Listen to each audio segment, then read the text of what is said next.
ام المومنین حضرت عائشہ رضی اللہ تعالی عنہا فرماتی ہیں کہ حضور کا جب وصال ہوا اور حضور میرے حجرے میں دفن ہوئے تو میں جب حضور کی قبر انور پہ جاتی تو معمولی چادر اوڑھ کے چلی جاتی اس خیال سے کہ میرے شوہر ہیں۔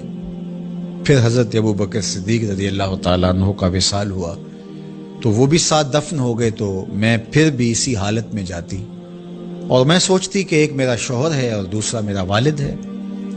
کہا پھر حضرت عمر رضی اللہ تعالیٰ عنہ کا انتقال ہوا اور وہ بھی ساتھ مدفون ہوئے تو حضرت ام المومنین فرماتی ہیں کہ اب جب میں جاتی تو میرا جانے کا انداز مختلف تھا۔ فواللہ ما دخلت الا وانا مشدودۃ علی ثیابی حیاء من عمر۔